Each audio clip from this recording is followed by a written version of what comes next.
Hello friends, मैं हूं Rishabh Kapoor websofttutorials.com से। इस वीडियो में फ्रेंड्स मैं आपको बताऊंगा कि कैसे आप एक रिस्पॉन्सिव वेबसाइट बना सकते हैं। सबसे पहले फ्रेंड्स मैं आपको बताऊंगा कि ये रिस्पॉन्सिव वेबसाइट क्या होती है। फ्रेंड्स, रिस्पॉन्सिव वेबसाइट वो वेबसाइट होती है जो अपनी लेआउट को डिस्प्ले डिवाइस के हिसाब से एडजस्ट करती है। जैसा कि अगर मैं अपनी वेबसाइट को किसी डेस्कटॉप पे देख रहा हूँ, देन ये अपनी लेआउट को डेस्कटॉप के हिसाब से एडजस्ट करेगी। अगर मैं इसको किसी टैबलेट पे देख रहा हूँ या मोबाइल डिवाइस पे देख रहा हूँ, देन ये अपनी लेआउट को उस हिसाब से एडजस्ट करेगी। जैसा कि आप स्क्रीन पे एक टेम्पलेट देख रहे हैं जो हम इस ट्यूटोरियल में बनाएंगे। ये एक रिस्पॉन्सिव टेम्पलेट है। ये आप देख रहे हैं टॉप नेविगेशन, लोगो, स्लाइडर एरिया, देन ये 4 सेक्शंस और ये राइट साइड बार और एंड में फुटर। फ्रेंड्स, जब मैं इसकी स्क्रीन साइज को स्मॉल करूंगा, जैसे कि ये एक मोबाइल डिवाइस के हिसाब से स्क्रीन है, देन आप देखेंगे लोगो मैंने सेंटर में कर दिया। ये जो नेविगेशन है इस तरह से आ गई। फ्रेंड्स, इस नेविगेशन की जगह आप ड्रॉप डाउन सेलेक्ट लिस्ट भी यूज कर सकते हैं, वो भी मैं आपको इस ट्यूटोरियल में दिखाऊंगा। देन ये स्लाइडर एरिया, देन ये आप देख रहे हैं 4 सेक्शंस जो थे, ये मींस वर्टिकली एक दूसरे के नीचे शिफ्ट हो गए। इसी तरह से फ्रेंड्स, ये जो राइट साइड बार थी ये भी इनके नीचे शिफ्ट हो गई। देन ये फुटर एरिया। तो फ्रेंड्स, इस वीडियो सीरीज में हम यही टेम्पलेट बनाएंगे। तो चलिए फ्रेंड्स स्टार्ट करते हैं। सबसे पहले मैं एक डेस्कटॉप पे नया फोल्डर बनाता हूं। मैं इसको नाम देता हूं रिस्पॉन्सिव डिजाइन्स और मैं ड्रीम व्यूवर ओपन कर लेता हूं, Adobe dream viewer.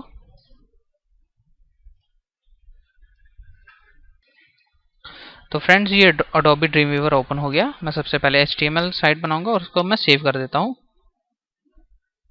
Responsive designs के फोल्डर में, और उसमें इसका मैं नाम रखता हूं index.html। और फ्रेंड्स, मैं एक और फाइल बना लेता हूं जो कि CSS फाइल होगी, और इसको मैं इसी फोल्डर में सेव करता हूं style.css के नाम से। और फ्रेंड्स, मैं इस फोल्डर में एक और फोल्डर बनाऊंगा जिसका नाम मैं रखता हूं इमेजेस, जिसके अंदर मैं इमेजेस को स्टोर करूंगा, इमेजेस। तो फ्रेंड्स, मेरे को इसको बनाने के लिए एक इमेज चाहिए जो कि है इमेज 15। मीन्स ये इमेज है, आप कोई और इमेज भी यूज कर सकते हैं। तो मैं इसको कॉपी कर लेता हूं और मैं इस इमेजेस फोल्डर के अंदर इसको पेस्ट कर देता हूं।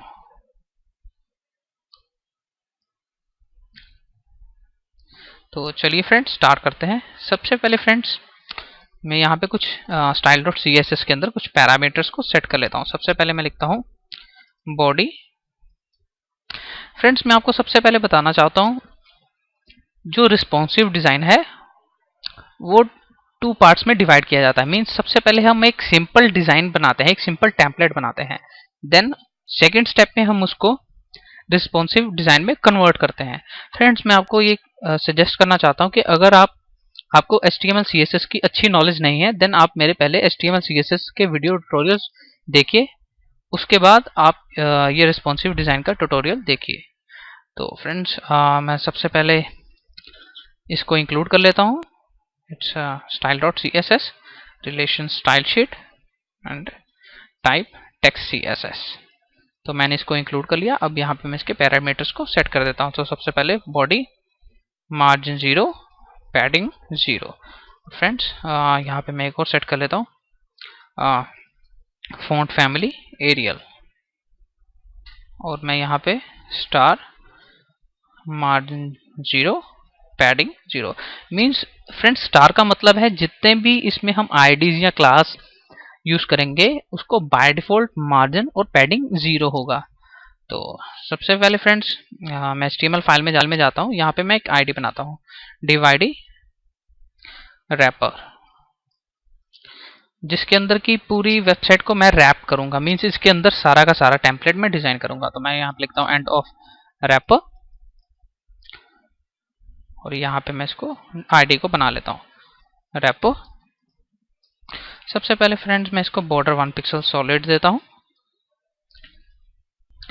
और फ्रेंड्स मैं इसको मैक्स विड्थ देता हूँ 1100 पिक्सल्स। और फ्रेंड्स, मैं अभी आपको बताऊंगा कि मैक्स विड्थ और विड्थ में क्या डिफरेंस है। और मैं यहाँ पे मार्जिन इसको ऑटो कर लेता हूँ जिससे कि ये सेंटर में आ जाएगा। तो सबसे पहले फ्रेंड्स, मैं इसको ब्राउजर में खोल लेता हूँ। तो आप देख सकते हैं ये सेंटर में। फ्रेंड्स मैं अब आपको बताता हूँ कि मैक्स विड्थ और विड्थ में क्या डिफरेंस है। जैसा कि यहाँ में मैं मैक्स विड्थ देता हूँ 1500 पिक्सल्स, तो आप देखेंगे यहाँ पे बॉटम पे कोई भी स्क्रॉल बार नहीं है। अगर मैं यहाँ पे इसको डायरेक्टली विड्थ दे दूंगा तो आप देखेंगे यहाँ बॉटम पे स्क्रॉल आ गई है, तो इसलिए हम मैक्स विड्थ यूज करेंगे और मैं इसकी मैक्सिमम विड्थ 1100 पिक्सल्स कर देता हूँ। तो इसके बाद फ्रेंड्स हम अपना नेक्स्ट डिव बनाएंगे जो कि है डिवाइड लोगो एंड ऑफ लोगो। तो फ्रेंड्स मैं style.css में जाऊंगा और सबसे पहले लोगो की स्टाइलिंग करूंगा। तो मैं लिखता हूं लोगो फ्लोट लेफ्ट, मींस ये स्क्रीन की लेफ्ट साइड पे आएगा, तो मैं इसको देता हूं फ्लोट लेफ्ट। विड्थ में इसको देता हूं 20% और मैं इसको पहले बॉर्डर दे देता हूं जिससे कि पता लग जाएगा लोगो की विड्थ का। तो आप देख सकते हैं इसने 20% विड्थ कवर कर ली है। तो फ्रेंड्स यहाँ पे मैं लोगो के लिए कोई इमेज यूज नहीं कर रहा हूँ, मैं खाली h1 टैग में ही कुछ लिख देता हूँ। तो मैं लिखता हूँ लोगो और लिखता हूँ लोगो। तो मैं इसको रिफ्रेश करता हूँ तो आप देख सकते हैं ये लोगो बन गया। तो फ्रेंड्स मैं इसका फॉन्ट स्टाइल इटैलिक कर देता हूँ, फॉन्ट स्टाइल इटैलिक, रिफ्रेश। तो आप देख सकते हैं। तो फ्रेंड्स मैं इसको थोड़ा मार्जिन पैडिंग लेफ्ट दे देता हूँ, पैडिंग लेफ्ट 20 पिक्सल्स। तो आप देख सकते हैं ये राइट साइड लेफ्ट साइड से थोड़ा राइट साइड की तरफ शिफ्ट हो गया है। पैडिंग मैंने दी है इसको 20 पिक्सल्स। तो इसके बाद फ्रेंड्स हम अपनी नेविगेशन मेन्यू बनाएंगे जो कि यहाँ पे आएगी। तो उसको मैं एक हेडर टैग के अंदर बनाता हूँ। तो मैं लिखता हूँ divide header end of header. तो मैं style.css में जाऊंगा, सबसे पहले हेडर। फ्रेंड्स मैंने आपको पहले भी बताया, मैं आपको दोबारा बताना चाहता हूँ कि सबसे पहले हम एक सिंपल टेम्पलेट बनाएंगे, देन उसको कन्वर्ट करेंगे रिस्पॉन्सिव डिजाइन में। तो सबसे पहले फ्रेंड्स मैं यहाँ पे यूज करता हूँ क्लियर बोथ, जो कि फ्लोटिंग प्रॉपर्टी को रिमूव करने के लिए यूज किया जाता है, क्योंकि हमने यहाँ पे लोगों को फ्लोट लेफ्ट किया था। अगर मैं इसको यहाँ पे डायरेक्टली फ्लोट लेफ्ट कर दूंगा तब क्या होगा, अगर मैंने विड्थ 50% या 60% दी तो जो हेडर है वो यहाँ पे शिफ्ट हो जाएगा लोगों के जस्ट राइट साइड पे। तो इस केस में मैंने फ्लोट क्लियर बोथ कर दिया। विड्थ में इसको देता हूँ 100%। बैकग्राउंड में इसको दे देता हूँ #2929 रिफ्रेश। और फ्रेंड्स इसके बाद मैं इसको हाइट दे देता हूँ 42 पिक्सल्स। तो आप देख सकते हैं ये नेविगेशन। और फ्रेंड्स मैं इसको कुछ मार्जिन दे देता हूँ। तो मैं लिखता हूँ मार्जिन टॉप 100 पिक्सल्स। तो आप देख सकते हैं इसके ऊपर हम नेविगेशन बनाएंगे। तो नेविगेशन बनाने के लिए हम अनऑर्डर्ड लिस्ट बनाएंगे यहाँ पे UL LI then LI ahref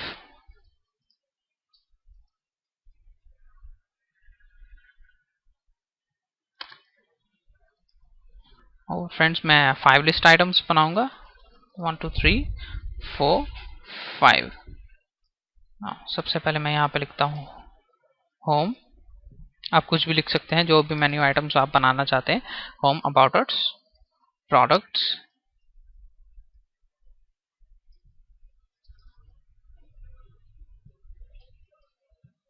services, then contact us. तो मैं ब्राउजर को रिफ्रेश करता हूं तो आप देख सकते हैं ये नेविगेशन। अब हम इसकी स्टाइलिंग करेंगे। तो स्टाइलिंग करने के लिए हम style.css में जाएंगे और यहाँ पे लिखेंगे header UL means unordered list जो कि हेडर टैग के अंदर है। तो मैं यहाँ पे लिखता हूँ लिस्ट स्टाइल नन, जिससे कि ये बुलेट्स को यहाँ से रिमूव कर देगा। तो आप देख सकते हैं अब हम स्टाइलिंग करेंगे हेडर UL LI A क्योंकि यहाँ पे मैं एंकर टैग यूज की है मैंने। तो यहाँ पे मैं लिखता हूँ URLIA। सबसे पहले मैं यहाँ पे लिखता हूँ float left. Friends float left से क्या होगा, ये एक लाइन में आ जाएगा, फ्लोट लेफ्ट। उसके बाद मैं टेक्स्ट डेकोरेशन नन कर देता हूँ, जिससे कि इसकी अंडरलाइन हट जाएगी। तो आप देख सकते हैं। और मैं इसको कलर दे देता हूँ वाइट, कलर वाइट। तो आप देख सकते हैं कलर वाइट। अब फ्रेंड्स मैं इसको कुछ पैडिंग देता हूँ। पैडिंग मैं टॉप पैडिंग देता हूँ 0 पिक्सल्स और लेफ्ट और राइट पैडिंग देता हूँ 40 पिक्सल्स। तो आप देख सकते हैं पैडिंग। इसी तरह से फ्रेंड्स मैं इसको टेक्स्ट अलाइन में कर देता हूँ सेंटर, जिससे ये कि सेंटर में आ जाएगा। तो अब फ्रेंड्स मैं इसको हाइट दे देता हूँ 42 पिक्सल, जो कि हेडर की हाइट है 42 पिक्सल्स। और मैं देता हूँ लाइन हाइट, वो भी 42 पिक्सल्स।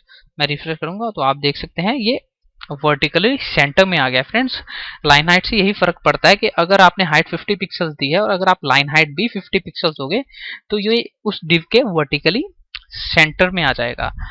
तो ये हमारी लिस्ट की स्टाइलिंग हो गई। अब हम इसके लिए कोई होवर कलर सेट करेंगे।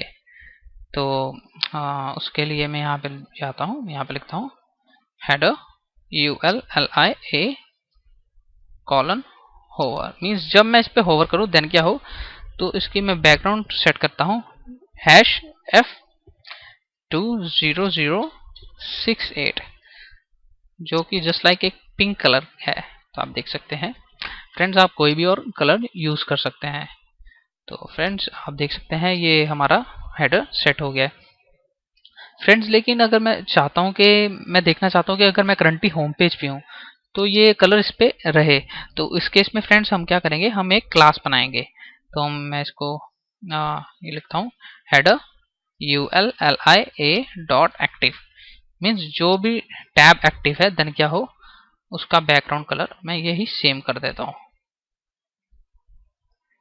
Active then. और मैं एंकर टैग को ये क्लास असाइन कर देता हूँ एक्टिव। तो मैं रिफ्रेश करता हूँ तो आप देख सकते हैं हेडर के होम के पीछे बैकग्राउंड ये आ गया है। मीन्स इससे पता लग रहा है मैं करंटली अभी होम पेज। तो फ्रेंड्स इसके बाद हम अब स्लाइडर एरिया सेट करते हैं। तो उसके लिए मैं हेडर के नीचे लिखूंगा div id स्लाइडर और एंड ऑफ स्लाइडर। फ्रेंड्स अब मैं इसकी स्टाइलिंग कर देता हूँ। तो मैं यहाँ पे जाऊंगा, यहाँ पे लिखूंगा स्लाइडर। सबसे पहले फ्रेंड्स मैं यहाँ पे क्लियर बोथ प्रॉपर्टी यूज करूंगा, क्योंकि मैंने हेडर को फ्लोट लेफ्ट आई थिंक नहीं किया था। मैं कर देता हूँ इसको float left. Friends float left से क्या फर्क पड़ता है कि कई बार बाय डिफॉल्ट कुछ मार्जिन या पैडिंग दी होती है हमने, या वो बाय डिफॉल्ट कोई मार्जिन या पैडिंग उठा लेता है। अगर हम उसको फ्लोट लेफ्ट करते हैं तो वो एग्जैक्टली उतना ही मार्जिन या पैडिंग लेगा जितना हम स्पेसिफाई करेंगे। तो जैसा कि अभी आपने डिफरेंस देखा होगा, अगर मैंने 100 पिक्सल्स दिया था तो ये I think exactly 100 pixels padding नहीं उठा रहा था। तो मैंने जैसे इसको फ्लोट लेफ्ट किया देन ये अपनी करेक्ट पोजीशन पे आ गया। तो हेडर को मैंने लेफ्ट दिया और इसको मैं यहाँ पे क्लियर बोथ कर देता हूँ और यहाँ पे मैं इसको फ्लोट लेफ्ट कर देता हूँ और विड्थ मैं इसको देता हूँ 100%। तो ये था हमारा स्लाइडर। और फ्रेंड्स हम एक और चीज यूज करेंगे, जस्ट बिफोर रैपर टैग हम यूज करेंगे BR क्लियर आउट। मीन्स इससे जो भी फ्लोटिंग प्रॉपर्टीज है वो रिमूव हो जाएंगी। तो आप देख सकते हैं अब बॉर्डर इसकी एग्जैक्टली इसके नीचे आ गया। तो चलिए फ्रेंड्स हेडर के अंदर हम एक इमेज लगाते हैं जो कि मैंने कॉपी की थी। तो मैं जाता हूँ इमेज सोर्स, इमेजेस के अंदर मेरी इमेज है इट्स इमेज 15। तो ये इमेज यहाँ पे आ गई। मैं रिफ्रेश करता हूँ तो आप देख सकते हैं इमेज आ गई। लेकिन फ्रेंड्स अब मैं जैसे इसको श्रिंक करता हूँ, अपने ब्राउजर स्क्रीन को छोटा करता हूँ, तो आप देख सकते हैं यहाँ पे एक बॉटम पे नेविगेशन आ गई जो कि इस हेडर से बाहर जा रही है। मीन्स इस इमेज के कारण बॉटम पे नेविगेशन आ रही है। तो फ्रेंड्स इस प्रॉब्लम को सॉल्व करने के लिए हम क्या करेंगे, हम CSS में जाएंगे और यहाँ पे स्लाइडर की इमेजेस की CSS सेट करेंगे। तो मैं लिखता हूँ स्लाइडर स्पेस img। तो मैं लिखता हूँ विड्थ 100%। मैं रिफ्रेश करता हूँ। अब मैं इसको साइज को छोटा करूंगा तो आप देखेंगे मीन्स ये स्क्रीन के साइज के हिसाब से इमेज 100% ही शो होगी। तो फ्रेंड्स अब हमारा स्लाइडर एरिया सेट हो गया। इसके बाद फ्रेंड्स हम कंटेंट एरिया सेट करेंगे। जो 4 सेक्शंस मैंने आपको डेमो में दिखाए थे हम वो सेट करेंगे। तो इसके लिए मैं यहाँ पे जाता हूँ और स्लाइडर के बाद लिखता हूँ div id कंटेंट एरिया, लिखता हूँ एंड ऑफ कंटेंट एरिया, और मैं यहाँ पे इसको स्पेसिफाई कर देता हूँ div id content area. Then सबसे पहले क्लियर बोथ, क्योंकि मैंने स्लाइडर को फ्लोट लेफ्ट किया था। देन इसको मैं फ्लोट लेफ्ट कर देता हूँ जिससे कि ये अपनी एग्जैक्टली सही पोजीशन पे आ जाएगा। देन उसके बाद मैं इसको कुछ मार्जिन टॉप दे देता हूँ। मार्जिन टॉप में 20 पिक्सल्स दे देता हूँ और मैं इसको बॉर्डर 1 पिक्सल सॉलिड दे देता हूँ। फ्रेंड्स इस ट्यूटोरियल के एंड में हम सभी के सभी बॉर्डर्स को हटा देंगे। तो इसको तो आप देख सकते हैं कंटेंट एरिया, और मैं इसको 2 पार्ट्स में डिवाइड करूंगा। एक लेफ्ट साइड होगी, एक राइट साइड होगी। तो सबसे पहले मैं लेफ्ट साइड लिखता हूँ, लेफ्ट साइड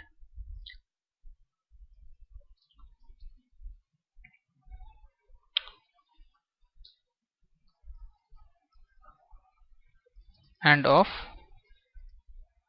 लेफ्ट साइड।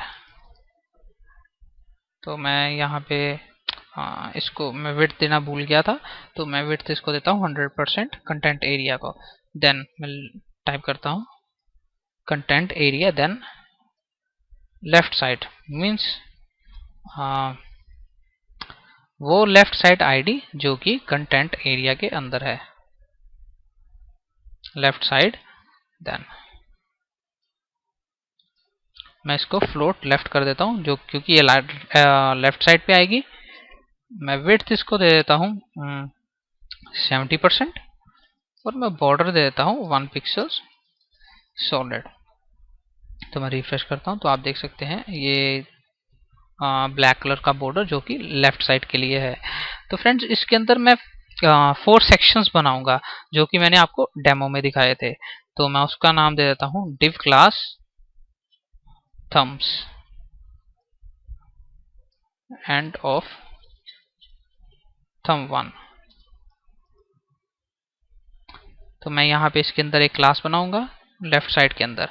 तो मैं इसको कॉपी कर लेता हूँ content area dot thumbs. Then मैं इसकी CSS को सेट करूंगा। मैं हर एक थंब को विड्थ देता हूँ। मैं चाहता हूँ एक लाइन में 2 थंबनेल्स आए, तो मैं 45% ईच थंबनेल को दूंगा, और हाइट में दे देता हूँ इसको 200%, सॉरी 200 पिक्सल्स, और बॉर्डर में देता हूँ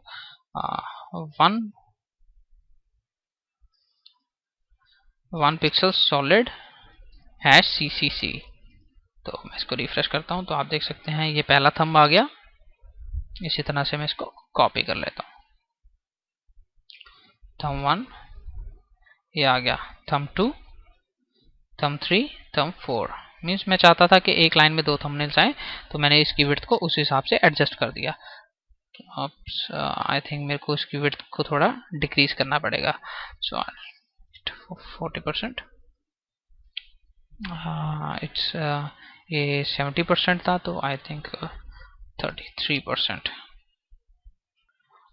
सॉरी फ्रेंड्स, एक्चुअली मैं इसकी फ्लोट लेफ्ट प्रॉपर्टी सेट करना भूल गया था, जिससे कि ये एक लाइन में आ जाएगा। तो फ्लोट लेफ्ट, और मैं इसकी अब फिट कर देता हूँ 45%।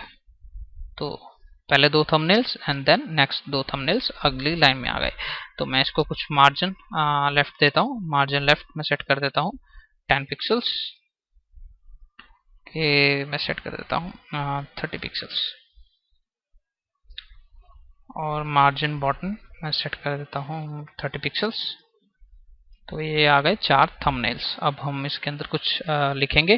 तो सबसे पहले मैं थंब 1 के अंदर जाऊंगा और यहाँ पे एक H2 टैग बनाऊंगा और यहाँ पे लिखूंगा होटल्स। ये गया होटल्स। इस तरह से मैं इसको कॉपी कर लेता हूँ और थंब 2 में लिखता हूँ रेस्टोरेंट्स। उसके बाद मैं थर्ड वन पे लिखता हूँ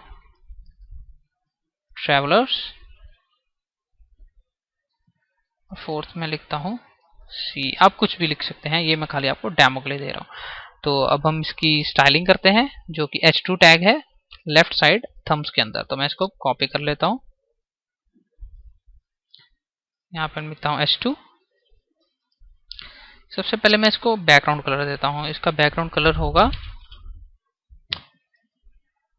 #F2 0068 और मैं इसको विड्थ देता हूँ 100%। आप देख सकते हैं ये बैकग्राउंड कलर, और इसको मैं कलर दे देता हूँ वाइट कलर FFF, जो कि वाइट का कोड है, और टेक्स्ट लाइन में सेंटर करता हूँ जिससे कि ये सेंटर में आ जाएगा। तो आप देख सकते हैं 4 थंबनेल्स हमारे बन गए। अब फ्रेंड्स हम इसके अंदर फ्रेंड्स मैं आपको एक चीज़ और बताना चाहता हूँ। यहाँ पे तो मैंने हाइट्स यूज़ की है मोस्टली, आई थिंक सॉरी, आपको मिन हाइट प्रॉपर्टी यूज़ करना चाहिए, क्योंकि बाय चांस अगर आपके टेक्स्ट की जो विड्थ है फ्रेंड्स, मिन हाइट प्रॉपर्टी से क्या होगा कि मिनिमम हाइट तो इसकी 200 पिक्सल्स तो रहेगी रहेगी, लेकिन अगर आपका कंटेंट इससे बढ़ता भी है देन ये अपने आप इसकी हाइट को बढ़ा देगा, मीन्स अपनी हाइट को इस ऑटोमेटिकली एडजस्ट करेगा। तो फ्रेंड्स हमने इसकी स्टाइलिंग कर ली। अब हम कुछ डमी टेक्स्ट डाल देते हैं इसके अंदर। तो मैं पी टैग ले लेता हूँ, यहाँ पे मैं लिखता हूँ lorem ipsum dolor sit amet. आप कुछ भी डमी टेक्स्ट डाल सकते हैं। तो मैं इसको कॉपी कर लेता हूँ। इसी तरह से मैं यहाँ पे thumb1, thumb2, thumb3, then thumb4। तो मैं इसको रिफ्रेश करता हूँ तो आप देख सकते हैं कुछ डमी टेक्स्ट। अब फ्रेंड्स हम राइट साइड बार बनाएंगे। तो ये था हमारा सारा कंटेंट लेफ्ट साइड के अंदर। तो मैं एक और डिव बनाता हूँ, div ID right side, means जो कि हम राइट साइड बार बनाएंगे। तो मैं इसको क्लोज कर देता हूँ, एंड ऑफ राइट साइड। और यहाँ पे मैं सबसे पहले आएगा कंटेंट एरिया, देन डिव का नाम हमने रखा है राइट साइड, राइट साइड। उसकी विड्थ हमने दी थी 70%, तो इसकी विड्थ हम देंगे 28% और 2 पिक्सल जिसको मार्जिन देंगे। तो सबसे पहले इसको मैं फ्लोट राइट कर देता हूँ। विड्थ मैं इसको देता हूँ 28% और बॉर्डर इसको मैं दे देता हूँ 1 पिक्सल सॉलिड है CCC। तो मैं रिफ्रेश करता हूँ तो आप देख सकते हैं ये राइट साइड। मैं इसकी जो विड्थ है 26% कर देता हूँ और मैं इसको कुछ मार्जिन राइट दे दूंगा। तो मैं मार्जिन राइट 20 पिक्सल्स कर देता हूँ। तो आप देख सकते हैं। तो इसके अंदर अब हम राइट साइड पर बनाएंगे। सबसे पहले मैं इसकी हेडिंग दे देता हूँ। तो मैं यहाँ पे भी H2 टैग यूज़ करूँगा और यहाँ पे मैं इसकी हेडिंग दे देता हूँ लिंक्स, और मैं इसकी स्टाइलिंग कर देता हूँ सबसे पहले। तो मैं इसको कॉपी करूँगा H2 और मैं इसकी स्टाइलिंग यही H2 टैग वाली दूंगा जो कि मैंने लेफ्ट साइड में दी थी। तो मैं इसको यहाँ पे पेस्ट कर देता हूँ H2। तो आप देख सकते हैं लिंक्स। अब मैं इसके अंदर अनऑर्डर लिस्ट बनाऊंगा, UL LI AHREF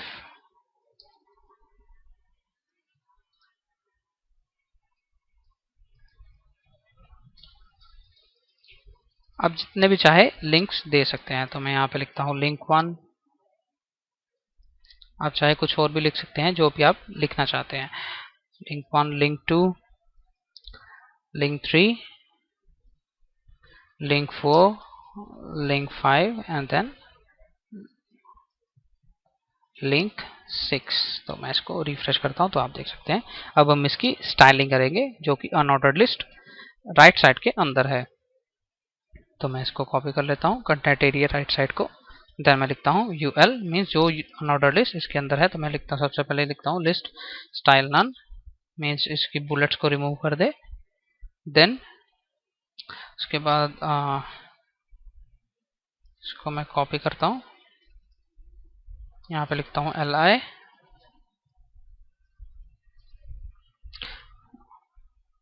तो सबसे पहले फ्रेंड्स मैं इसको बॉर्डर दे देता हूँ 1 पिक्सल सॉलिड। तो आप देख सकते हैं बॉर्डर। अब मैं इसको कुछ हाइट दे देता हूँ, हाइट में दे देता हूँ 35 पिक्सल्स। ये देख सकते हैं हाइट। इसी तरह से जैसे मैंने आपको पहले बताया था, तो अगर मैं लाइन हाइट भी 35 पिक्सल दूंगा, ये इसके बिल्कुल सेंटर में आ जाएगी। तो आप देख सकते हैं। अब फ्रेंड्स मैं इसको कुछ मैं पैडिंग लेफ्ट दे देता हूँ, पैडिंग लेफ्ट में देता हूँ 10 पिक्सल्स। तो आप देख सकते हैं 10 पिक्सल्स। अब मैं इसकी अंडरलाइन को रिमूव कर देता हूँ, तो उसके लिए मैं LIA एक और बनाता हूँ। तो मैं टेक्स्ट डेकोरेशन को नन कर देता हूँ। कलर मैं कर देता हूँ #333 एंड देन होवर पे मैं इसका कलर वही पिंक कर दूंगा। तो A: होवर, देन इसका कलर हो जाएगा #F20068। तो मैं इसको रिफ्रेश करता हूँ, तो आप देखेंगे जैसे मैंने होवर किया इसका कलर हो गया। तो फ्रेंड्स ये हमारी राइट साइड बार भी हो गई। इसके बाद फ्रेंड्स हम फुटर को डिजाइन करेंगे। तो उसके लिए हम कंटेंट एरिया के बाद मैं लिखूंगा div id फुटर, लिखता हूँ एंड ऑफ फुटर। तो मैं लिखता हूँ कॉपीराइट्स websofttutorials.com। आप कुछ भी लिख सकते हैं। मैं लिखा websofttutorials.com। तो मैं style.css में जाऊंगा और यहाँ पे मैं लिखूंगा फुटर। सबसे पहले मैं क्लियर बोथ करूंगा, क्योंकि मैंने कंटेंट एरिया को फ्लोट लेफ्ट दिया था, और मैं इसको फ्लोट लेफ्ट दूंगा। विड्थ में इसकी 100% कर दूंगा। हाइट में इसको देता हूँ 30 पिक्सल्स। लाइन हाइट देता हूँ 30 पिक्सल्स। कलर मैं कर देता हूँ FFF और बैकग्राउंड में देता हूँ #333। तो मैं इसको रिफ्रेश करता हूँ, तो आप देख सकते हैं सॉरी बैकग्राउंड है 333। तो मैं इसकी टेक्स्ट लाइन को सेंटर कर देता हूँ। तो आप देख सकते हैं टेक्स्ट सेंटर में आ गया। तो फ्रेंड्स आप देख सकते हैं हमारा एक सिंपल टेम्पलेट जो है वो रेडी हो गया है। अब फ्रेंड्स हम क्या करेंगे, हम अपने सेकंड स्टेप की ओर चलेंगे। हम इसको कन्वर्ट करेंगे एक रिस्पॉन्सिव डिजाइन में। सबसे पहले फ्रेंड्स मैं इसके बॉर्डर्स को हटा देता हूँ, जैसे कि सबसे पहले मैंने दिया हुआ है लेफ्ट साइड को। ये है left side border 1 pixel solid. ये है बॉर्डर 1 पिक्सल सॉलिड को मैं 0 कर देता हूँ, तो ये बॉर्डर हट गया। इसी तरह से फ्रेंड्स मैंने राइट साइड को भी बॉर्डर दिया था।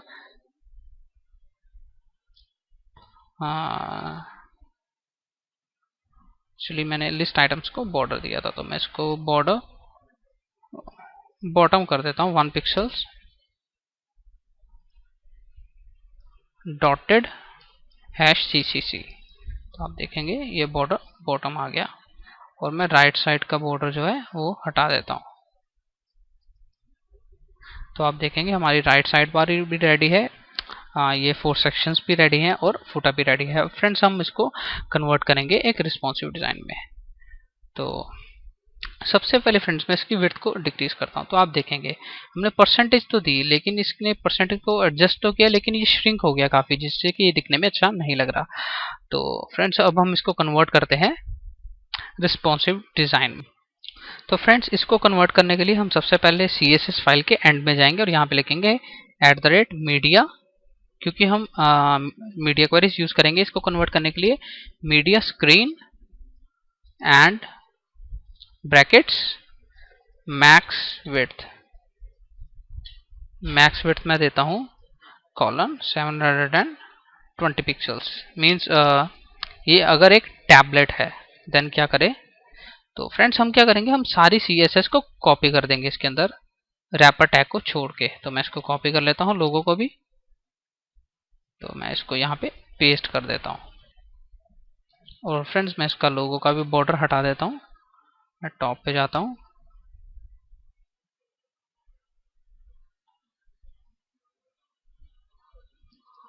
बॉर्डर हटा दिया मैंने। तो फ्रेंड्स अब हम इसको रिस्पॉन्सिव डिज़ाइन में कन्वर्ट करेंगे। तो फ्रेंड्स हमने मीडिया क्वेरी सेट की है 720 पिक्सल्स के लिए, मींस अगर इसका साइज 720 पिक्सल्स है स्क्रीन का साइज। तो मैं इसको पहले श्रिंक कर देता हूँ। तो मैं इसके साइज छोटा करके इसको स्टाइलिंग करेंगे। सबसे पहले इसका मैं बॉर्डर रिमूव कर देता हूँ। तो आप देखेंगे, अब फ्रेंड्स अभी स्टार्टिंग में आप यही डिफरेंस देख सकते हैं, मैंने वैसे लोगों का बॉर्डर जो था हटा दिया था। जैसे मैंने इसको श्रिंक किया, मीन्स अगर इसका साइज मैक्सिमम साइज, मिनिमम कितना भी हो, मैक्सिमम साइज अगर इसका 720 पिक्सल्स है, देन इसने इसको बॉर्डर लगा दिया, क्योंकि जो मैंने मीडिया क्वेरीज में लिखा हुआ था। मैं इसको रिमूव करता हूँ। सबसे पहले बॉर्डर 0 पिक्सल्स, विड्थ मैं इसकी कर देता हूँ 100%, और फ्लोट लेफ्ट प्रॉपर्टी को मैं फ्लोट नन कर देता हूँ, और टेक्स्ट अलाइन में सेंटर कर देता हूँ। तो आप देखेंगे लोगो जो है वो सेंटर में आ गया है। मीन्स हमने क्या किया, फ्लोट नन किया, मीन्स ये ना ये लेफ्ट रहा या राइट रहा, और उसके बाद हमने इसको टेक्स्ट लाइन सेंटर कर दिया और 100% इसकी विड्थ को कर दिया, जिससे कि इसने 100% विड्थ को कवर कर लिया। फ्रेंड्स अगर हम यहाँ पे फ्लोट लेफ्ट भी करते तो भी कोई प्रॉब्लम नहीं थी, मीन्स क्योंकि ये एक पूरा डिव है जिसको हमने 100% विड्थ दी है। अब फ्रेंड्स हम इसकी सेटिंग करते हैं नैव मेन्यू की। तो नैव मेन्यू की सेटिंग करने के लिए सबसे पहले फ्रेंड्स हम इसका मार्जिन टॉप थोड़ा कम करेंगे। तो हमने मार्जिन टॉप इसको दिया हुआ है 50 पिक्सल्स, मैं इसको 30 पिक्सल्स कर 100 पिक्सल्स दिया था, मैं इसको 30 पिक्सल्स कर देता हूँ। और अब मैं आऊँगा यहाँ पे अनऑर्डर लिस्ट ए के अंदर, और सबसे पहले मैं इसको फ्लोट लेफ्ट को फ्लोट नन कर दूंगा। और मैं इसकी जो मैंने हाइट दी थी, हेडर की हाइट दी थी मैंने 142 पिक्सल्स, मैं इसको दे देता हूँ 142 पिक्सल्स। मैं इसको और इंक्रीज कर देता हूँ 182 पिक्सल्स।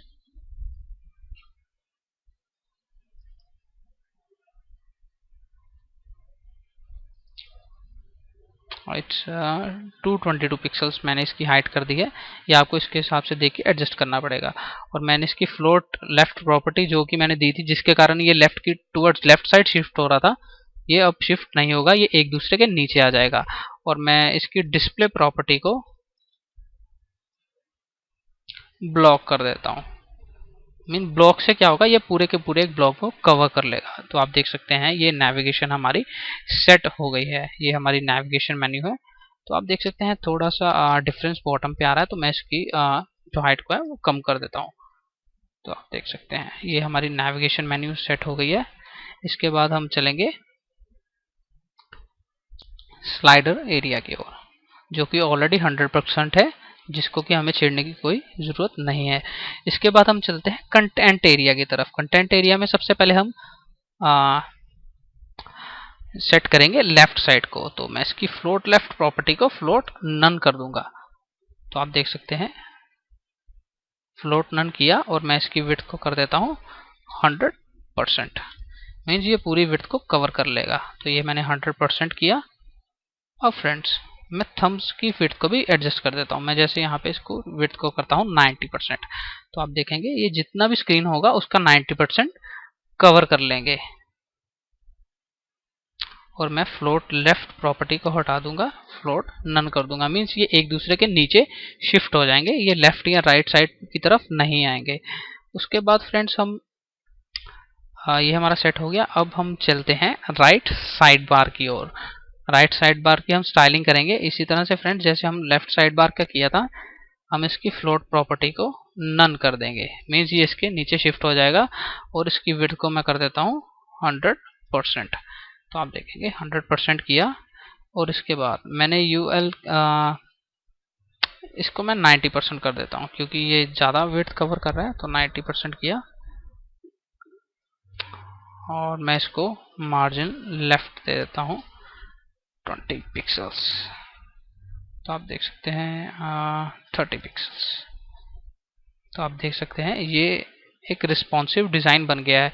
मीन्स इसने जब मैं इसकी विड्थ को बढ़ाऊंगा तो आप देख सकते हैं ये ऐसा डिज़ाइन आएगा। जैसे ही मैं इसको श्रिंक करूंगा, इसकी साइज को छोटा करूंगा, देन आप देख सकते हैं ये। फ्रेंड्स, हम एक और मीडिया क्वेरीज भी यूज़ कर सकते हैं, जैसा कि हमने ये यूज़ किया था 720 पिक्सल्स के लिए, जो कि टैबलेट का साइज होता है। फ्रेंड्स, अगर आप चाहते हैं आप मोबाइल्स के लिए भी इस मीडिया क्वेरी को यूज़ करें, देन जैसा कि मैं यहाँ पे लिखता हूँ 420, जो कि मोबाइल की स्क्रीन का साइज होता है। देन हम इसके अंदर भी स्टाइलिंग कर सकते हैं कि मीन्स अगर ये मोबाइल में खुले तो कैसे खुले। तो फ्रेंड्स, ये था कि कैसे आप एक रिस्पॉन्सिव डिज़ाइन बना सकते हैं। फ्रेंड्स, नेक्स्ट ट्यूटोरियल में आपको मैं बताऊंगा कि कैसे आप एक नेविगेशन की जगह यहाँ पे ड्रॉप डाउन सेलेक्ट लिस्ट लगा सकते हैं। तो फ्रेंड्स, मेरे इस ट्यूटोरियल को देखने के लिए धन्यवाद। मेरे चैनल को सब्सक्राइब करना ना भूलें, ताकि आपको मेरे वीडियोस के बारे में रिसेंट अपडेट्स मिलती रहे। हम नेक्स्ट ट्यूटोरियल में मिलते हैं।